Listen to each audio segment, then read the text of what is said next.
Hi friends, आप सभी कैसे हो। आशा करता हूं कि आप सभी अच्छे होंगे। आपका हमारे चैनल वीके जाटोल क्लासेस में स्वागत है। आज के इस वीडियो में हम 7 अगस्त 2026 के मुख्य करंट अफेयर्स और उसके एक्सप्लेन के बारे में चर्चा करेंगे। प्रश्न नंबर 1, हाल ही में विद्या वाहिनी योजना की शुरुआत किस राज्य केंद्र शासित प्रदेश की सरकार ने की है? ए दिल्ली, बी उत्तर प्रदेश, सी हरियाणा, डी पंजाब। दोस्तों, आपका सही answer option number A Delhi होगा। शुरुआत दिल्ली सरकार द्वारा 1 अगस्त को विद्या वाहिनी योजना की शुरुआत की गई है, जिसके तहत लगभग 1.40 लाख छात्राओं को चरणबद्ध तरीके से मुफ्त साइकिलें दी जाएंगी। उद्देश्य बालिकाओं की शिक्षा को बढ़ावा देना और स्कूल की दूरी के कारण ड्रॉप आउट पढ़ाई छोड़ने की दर को कम करना। पात्रता किसे मिलेगी साइकिल? ये लाभ केवल दिल्ली के सरकारी और सरकारी सहायता प्राप्त एडेड स्कूलों में कक्षा 9 में नियमित रूप से पढ़ने वाली छात्राओं को मिलेगा, जो दिल्ली की स्थायी निवासी हैं। प्राइवेट स्कूलों की छात्राएं इसके पात्र नहीं हैं। आवेदन प्रक्रिया, इसके लिए छात्रों या अभिभावकों को कोई अलग से आवेदन या फॉर्म नहीं भरना होगा। स्कूल प्रशासन खुद पात्र छात्राओं की सूची तैयार कर शिक्षा निदेशालय को भेजेगा, जिसके बाद सत्यापन के बाद साइकिलें वितरित की जाएंगी।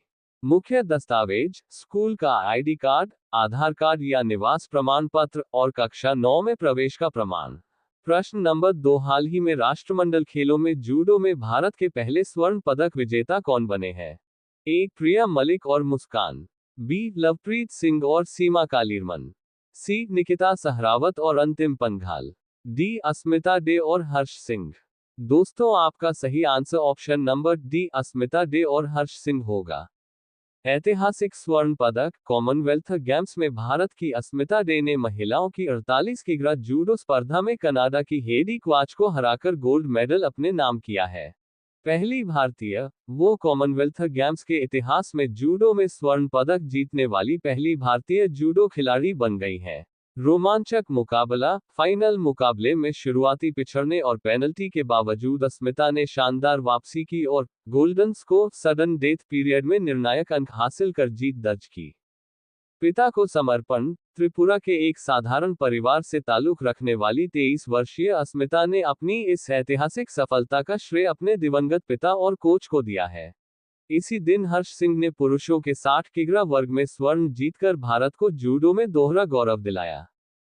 प्रश्न नंबर 3, हाल ही में फवारा यूपीआई सीमा पार भुगतान कॉरिडोर किन 2 देशों के बीच शुरू किया गया है? ए भारत मालदीव, बी भारत श्रीलंका, सी भारत नेपाल, डी भारत भूटान। दोस्तों, आपका सही answer option number A Bharat Maldives होगा। भारत और मालदीव के बीच यूपीआई सर्विस शुरू। भारत के यूपीआई यूनिफाइड पेमेंट्स इंटरफेस और मालदीव के इंस्टेंट पेमेंट सिस्टम फवारा के बीच क्रॉस बॉर्डर पेमेंट कॉरिडोर आधिकारिक रूप से शुरू हो गया है। कैसे करेगा काम? इस सुविधा के तहत मालदीव में मौजूद लोग अपने मोबाइल बैंकिंग ऐप्स के जरिए मालदीवियन रुपया एमवीआर में पैसे भेज सकेंगे, जो रियल टाइम में भारतीय रुपये आईएनआर में भारत के यूपीआई इनेबल बैंक खातों में जमा हो जाएंगे। शुरुआती चरण, फिलहाल इसमें मालदीव के 2 प्रमुख बैंक, बैंक ऑफ मालदीव और मालदीव इस्लामिक बैंक शामिल किए गए हैं, जिसकी मदद से लोग परिवार की मदद या गिफ्ट भेजने जैसे काम आसानी से कर सकेंगे। आगे की योजना, भविष्य में इसमें QR code QR based merchant payment की सुविधा भी जोड़ी जाएगी। इसके साथ ही यूपीआई अब दुनिया के 9 अन्य देशों में भी उपलब्ध है। प्रश्न नंबर 4, हाल ही में अंतरिक्ष में अपनी उपयोगिता साबित करने वाली भारत की पहली स्वदेशी सैटेलाइट बैटरी का नाम क्या है? A Sky Bat 50, B Vikram 1 battery, C power bank 50, D Cosmo power 100। दोस्तों, आपका सही answer option number C power bank 50 होगा।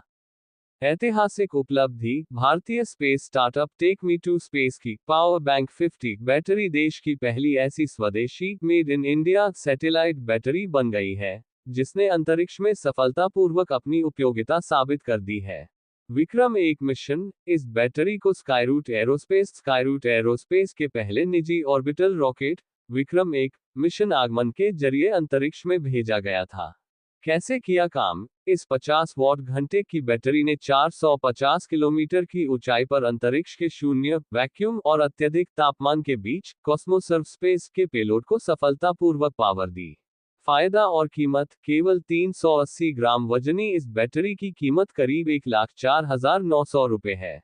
इसके आने से अब भारतीय सैटेलाइट निर्माताओं को महंगी विदेशी बैटरियों पर निर्भर नहीं रहना पड़ेगा, जिससे अंतरिक्ष मिशन की लागत और समय दोनों की बचत होगी। प्रश्न नंबर 5, हाल ही में राष्ट्रमंडल शांति मध्यस्थता सम्मेलन 2026 का आयोजन कहाँ किया गया? ए. जयपुर, बी. नई दिल्ली, सी. भोपाल, डी. लखनऊ। दोस्तों, आपका सही answer option number A, Jaipur होगा।